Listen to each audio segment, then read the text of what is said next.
Hello, all. Time for another coffee with Kilroy, or what I many times call beverage in a book. My beverage. Whoa, I'm almost out of coffee here.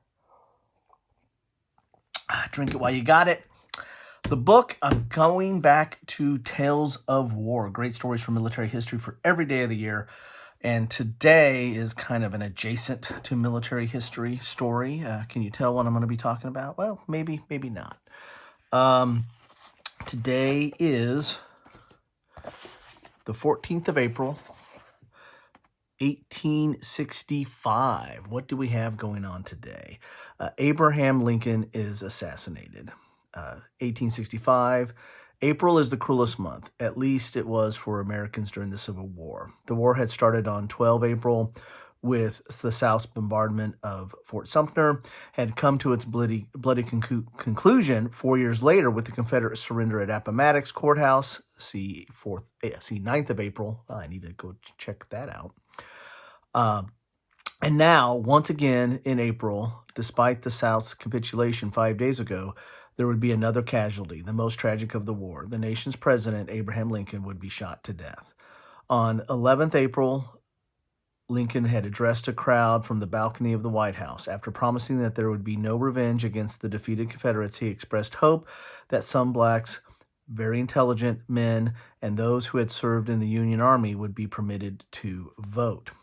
Listening from the lawn below was a sometime actor and Southern fanatic, John Wilkes Booth, a 23-year-old with dark curly hair and a droopy mustache. He had been a militia volunteer in the troop that had hanged the abolitionist John Brown in 1859. See 2nd November. I got a lot of other entries I got to catch up here.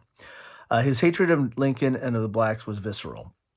On hearing that the president, he exclaimed to a friend, "That means citizenship." Now, you can read the word there. I'm not. Now, by God, I'll put him through. Very nice guy there. 3 days later, on Good Friday, Lincoln and his wife Mary went to Ford's Theater in Washington to enjoy a new play called Our American Cousin. There, the president's bodyguard, a bored Washington policeman, went into the alley behind the theater for a drink. During the third act, Booth stepped into the president's unguarded box. Drawing a small Derringer pistol, he shot Lincoln in the back of the head, theatrically crying, "Sic semper tyrannis," as always to tyrants.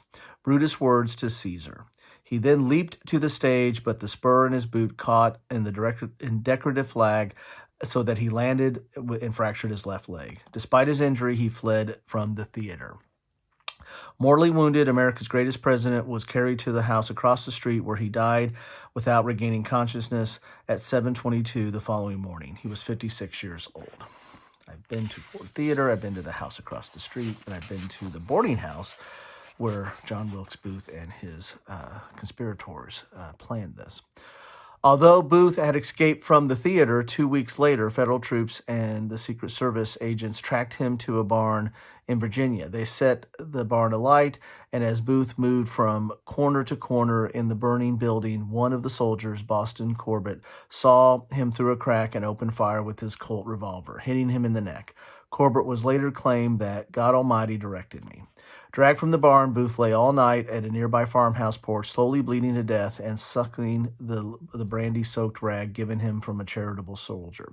At dawn the next day, he realized he could no longer move his hands. "I thought I did it for the best. Useless, useless," he muttered to one of the guards just before he died. His body was whisked to the nearby federal arsenal and secretly buried under the floor. So there you have it, the assassination of Abraham Lincoln.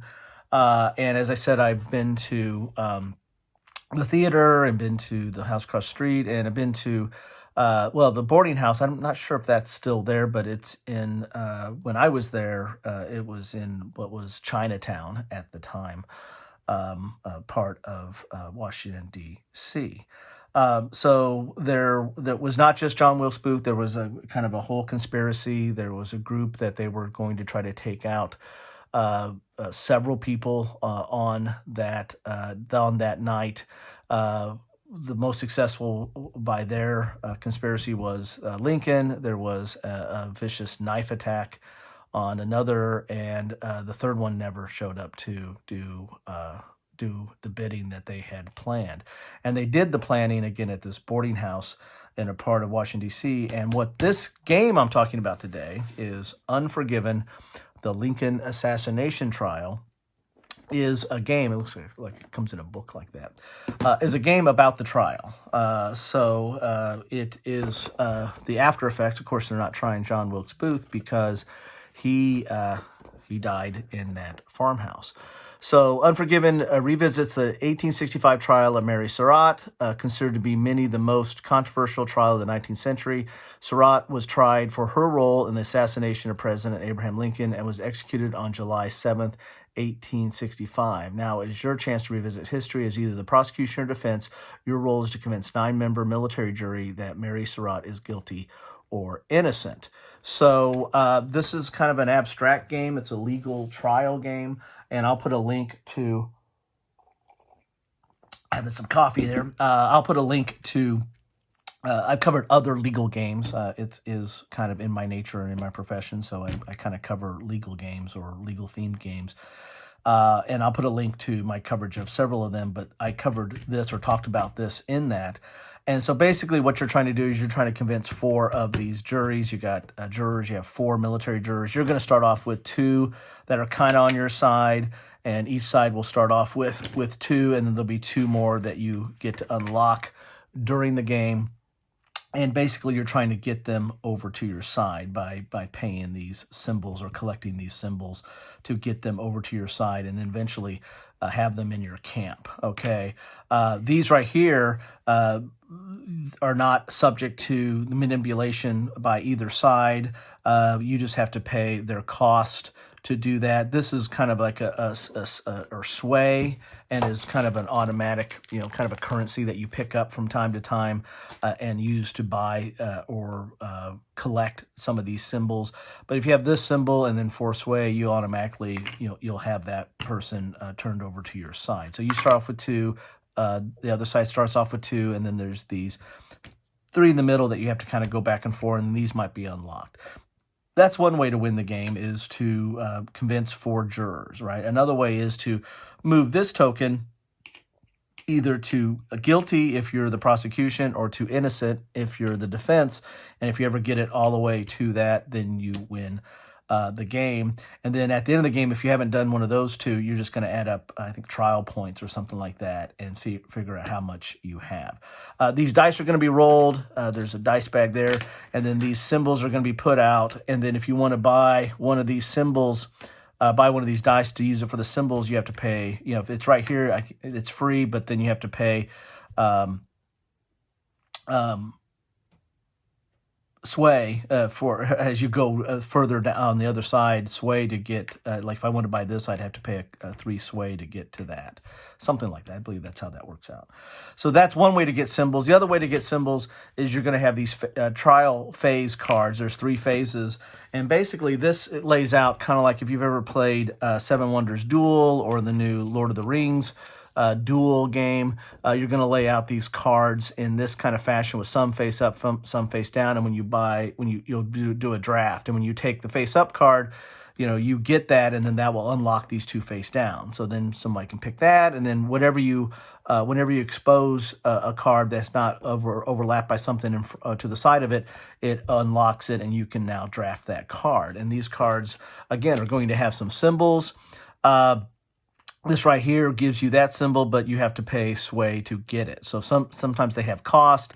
Sometimes they just might give you a symbol that you just automatically get that symbol. And these cards have a little bit of history to it, so it's all very thematic with the trial. Like this, you have to pay 2 sway, and then you'll have those 2 symbols to use to, try to convince the jurors to your side or to move this chart and what have you. So, and as the phases go, you're going to get different evidence and different witnesses and the like.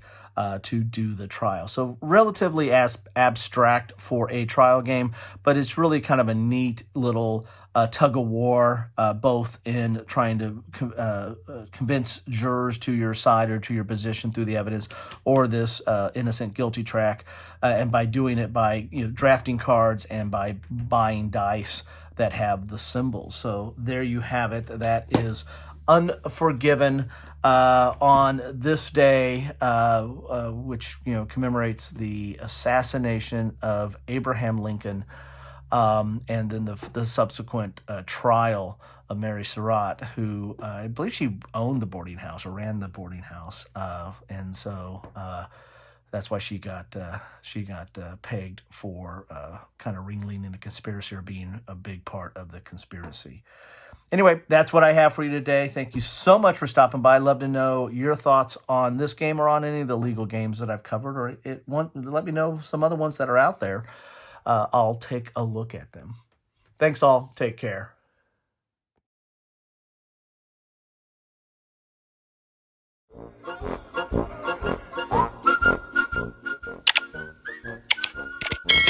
Thanks for watching.